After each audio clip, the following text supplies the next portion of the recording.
Our headlines for tonight: China Coast Guard rescues 13 Filipino crew members after a cargo ship capsized in the South China Sea. Philippine envoy in Beijing summoned by Foreign Minister largest protest of re-election past smear by PCP spokesman Jay Tariela. Sandigan Bayan reschedules former Senator Bong Revilla's arraignment to another date.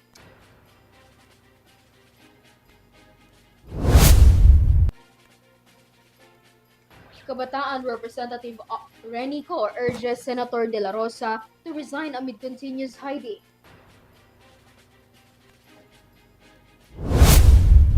U.S. President Donald Trump formally signs Board of Peace for Gaza's reconstruction.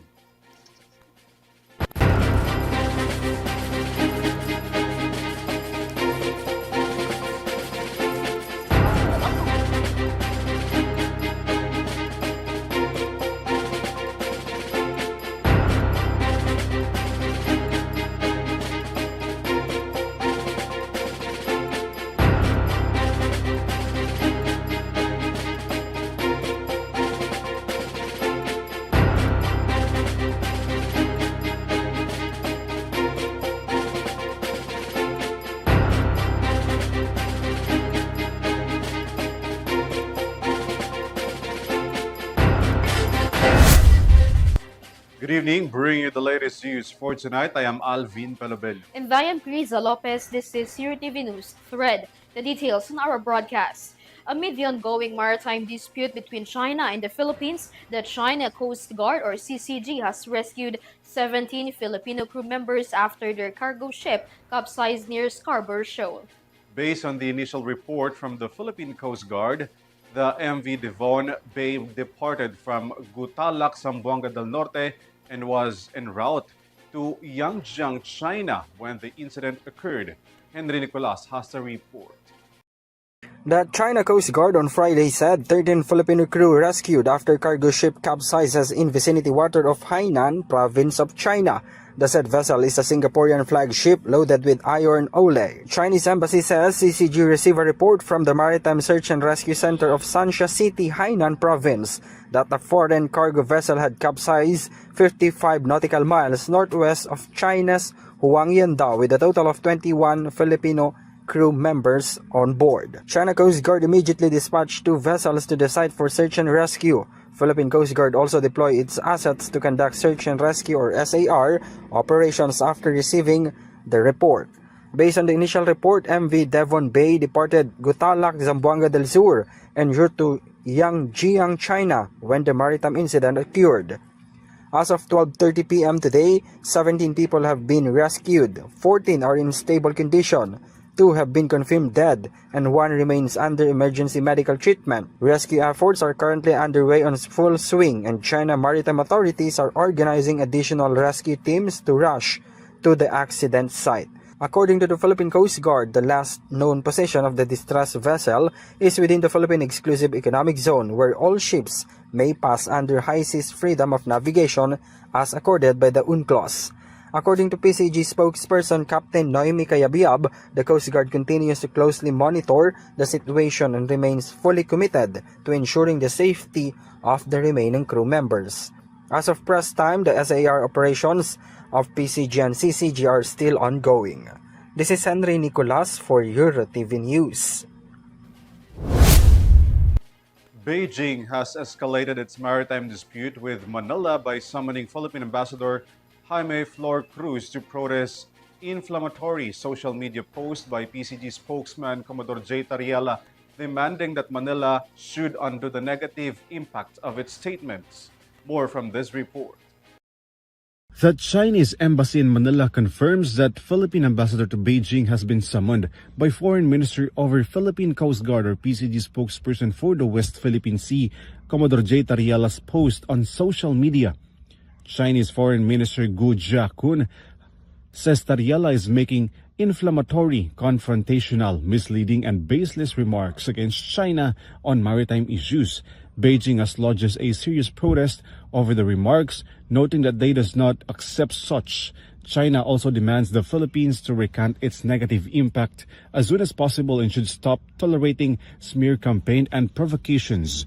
Tariela strongly challenges Beijing that if they want to reverse any negative impact, they should start by respecting the 2016 arbitral award, withdraw its illegally occupied reclaimed islands, and should end harassments against Filipino fishermen. The official insists he cannot be silenced, as he noted that the West Philippine Sea does not belong to China, asserting that the truth will prove it.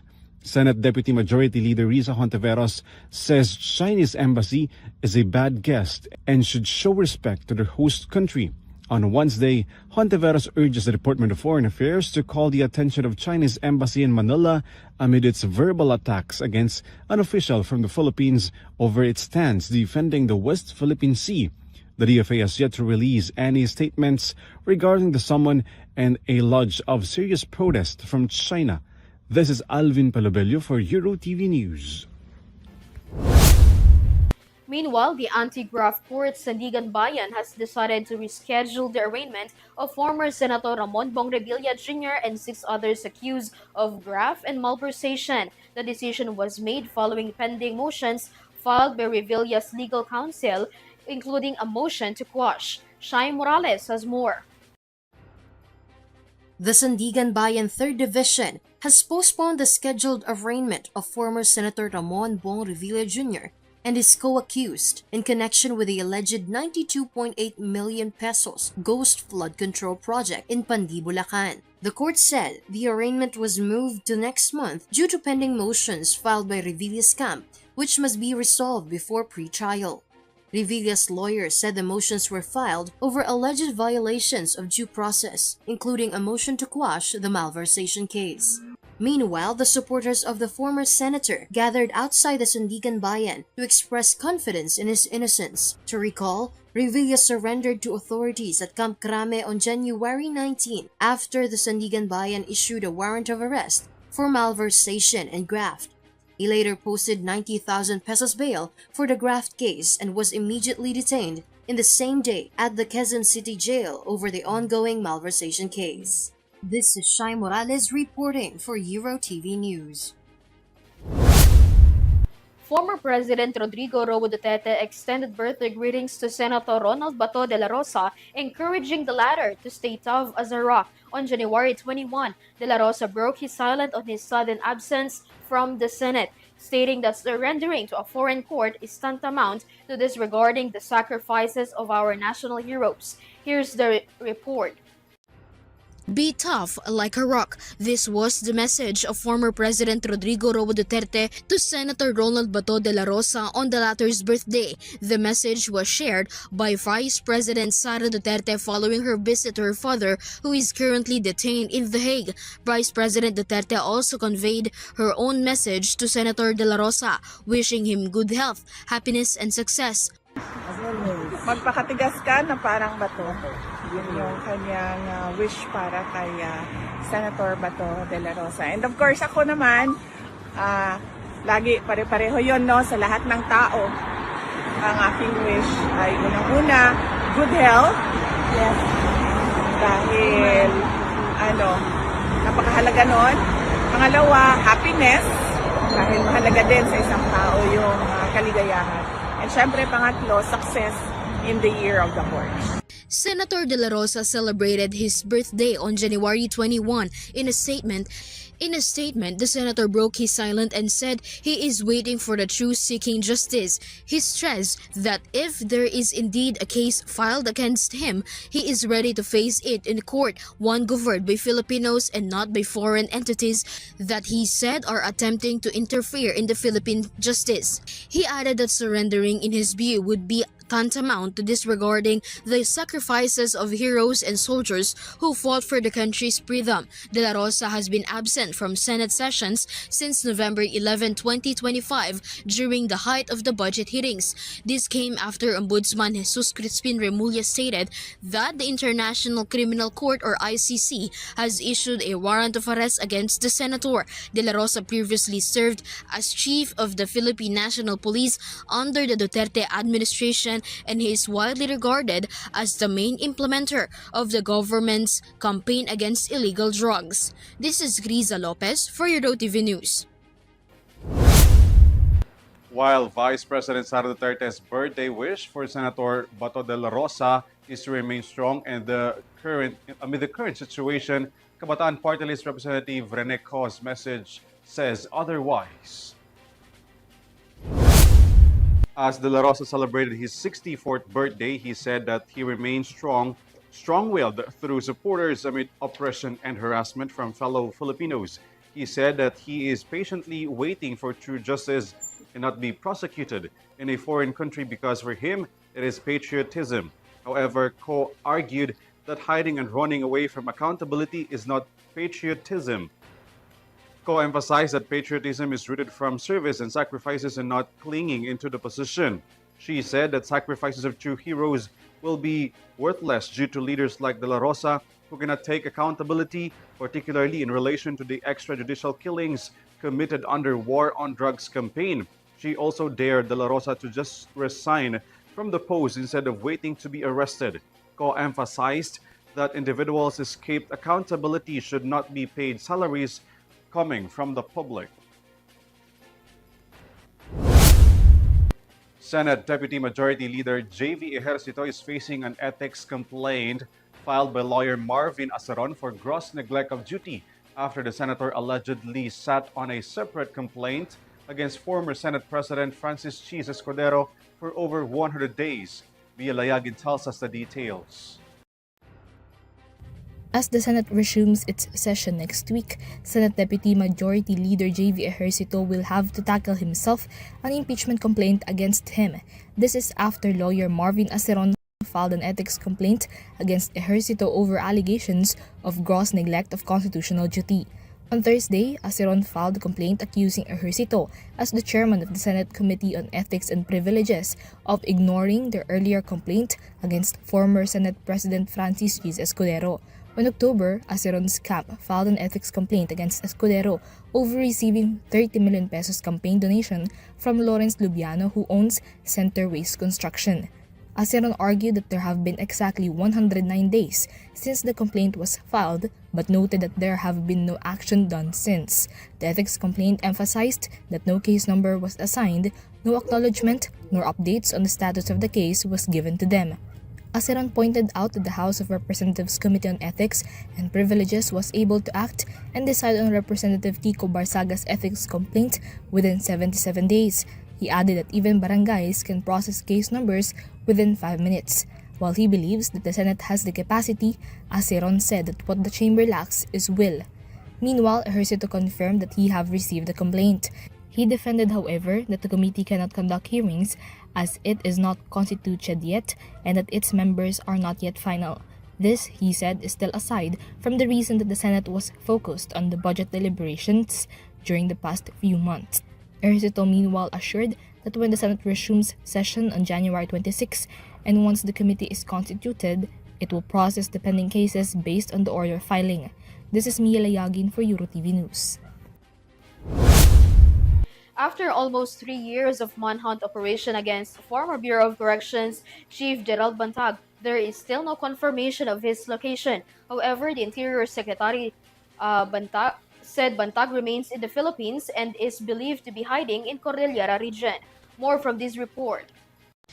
Amid the ongoing manhunt being conducted by the Department of the Interior and Local Government or DILG against fugitives, former Bureau of Corrections Chief Gerald Bantag remains at large. According to Interior Secretary John Vic Remulla, authorities currently suspect that Bantag is still within the Cordillera Administrative Region. However, Remulla said that geographical terrain of the Cordillera region poses a major challenge in pinpointing Bantag's exact location. Ang latest info namin ay nasa Cordillera region siya.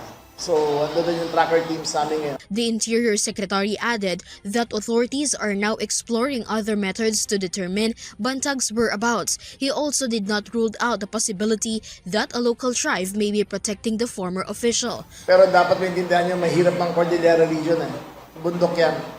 Bago mo mapasok yan, may cover of trees, so hindi natin pwede lagyan ng drone, wala makikita. kailangan live ang asset natin. Eh, yung mga tribo doon ay nagprotektahan eh. So, we are now trying other means para makapasok sa grupo niya doon sa Cordillera Region. The Department of Justice has already announced a 2 million peso reward for information leading to Bantag's arrest. It has already been 3 years since the Muntinlupa court ordered Bantag's arrest after he was implicated in the death of June Villamor, the alleged middleman in the killing of former broadcaster Percy Lapid in 2022. Bantag has consistently denied any connection to Villamor's death. Remulla stressed that if the government is truly determined to locate a fugitive, authorities will eventually find him. If the government is determined to find someone, they will find him. We have 325,000 policemen. Lahat yan dedicated. This is KRIZZA Lopez for Eurotv News.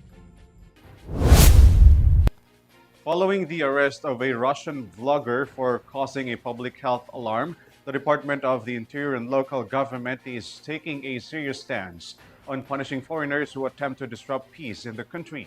Vanessa Cleophas tells us the report.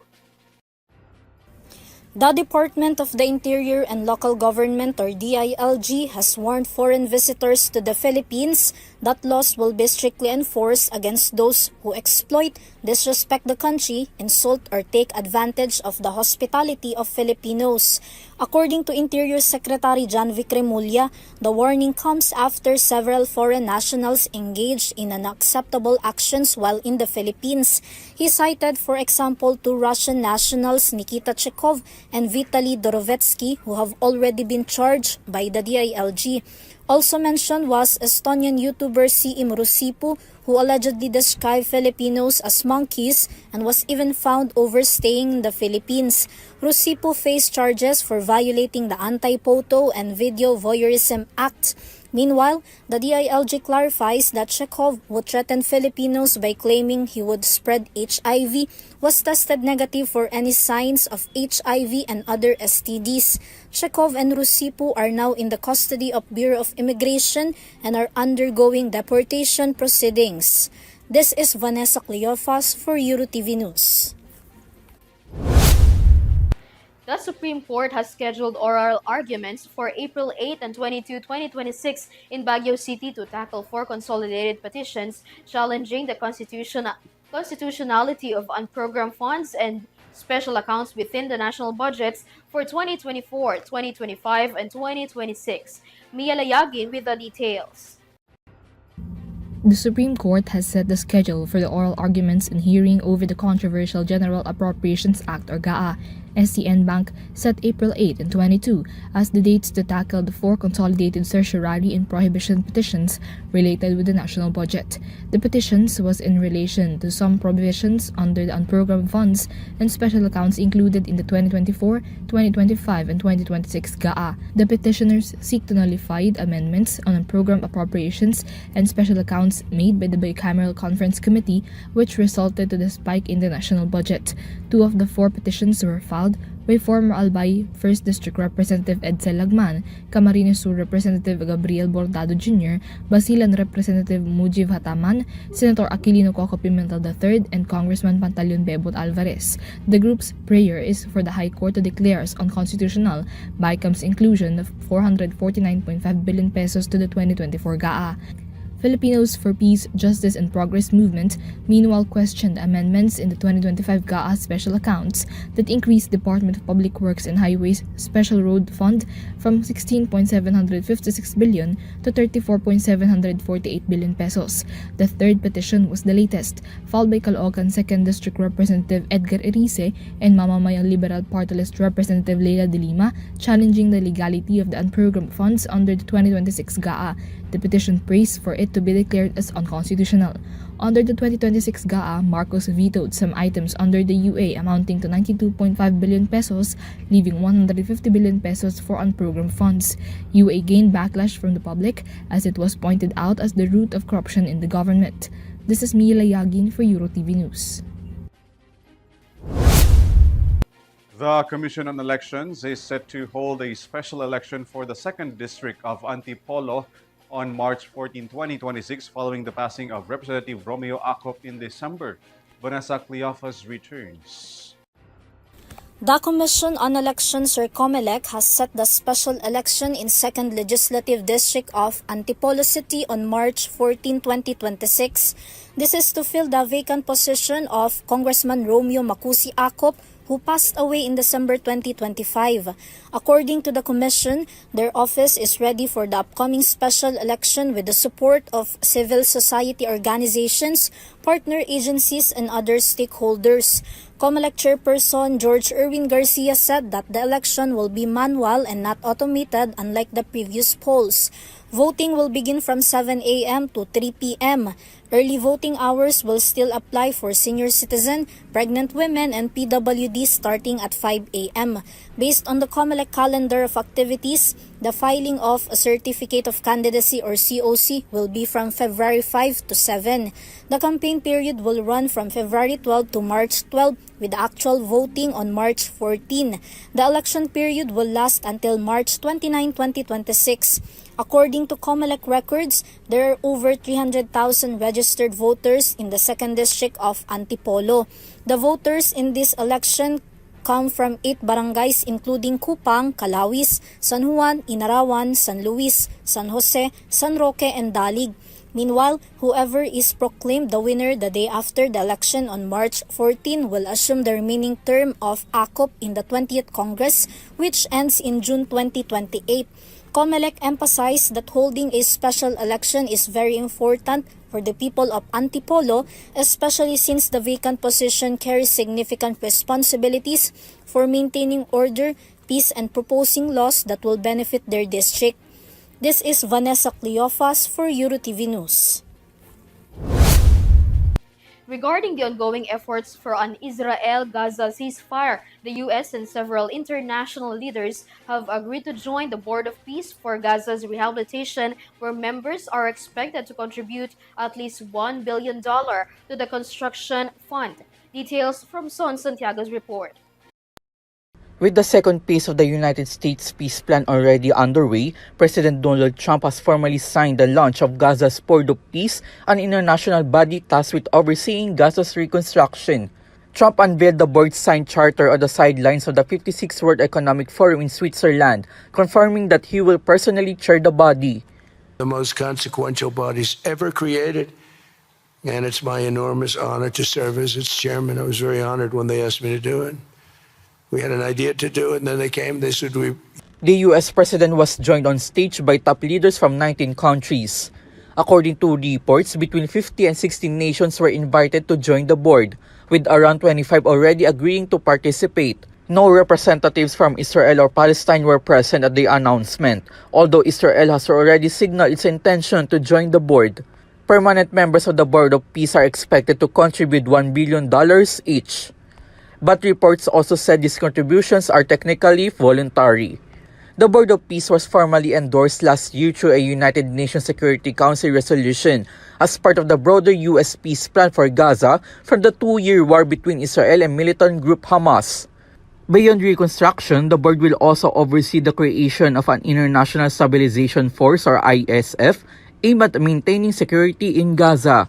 However, during his speech, Trump suggested the board's role could expand beyond Gaza, saying it may eventually address other global conflicts and crises. As we succeed with Gaza, we're going to be very successful in Gaza. It's going to be a great thing to watch, and we can do other things. We can do numerous other things. Once this board is completely formed, we can do pretty much whatever we want to do, and we'll do it in conjunction with the United Nations. You know, I've always said the United Nations has got tremendous potential. On the other hand, Trump also praised the developments in Gaza, claiming the ceasefire is holding and humanitarian aid has been maintained under the first phase of the agreement.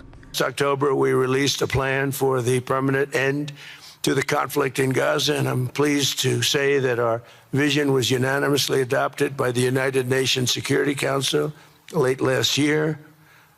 Under phase 1 of this plan, we have painstakingly maintained that Gaza, and we're going to have it very strongly, and it's what we have, maintained the Gaza ceasefire, delivered record levels of humanitarian aid. We've given aid. You know, you used to hear all the people were starving and it was terrible. However, the ceasefire agreed to in October has continued to falter.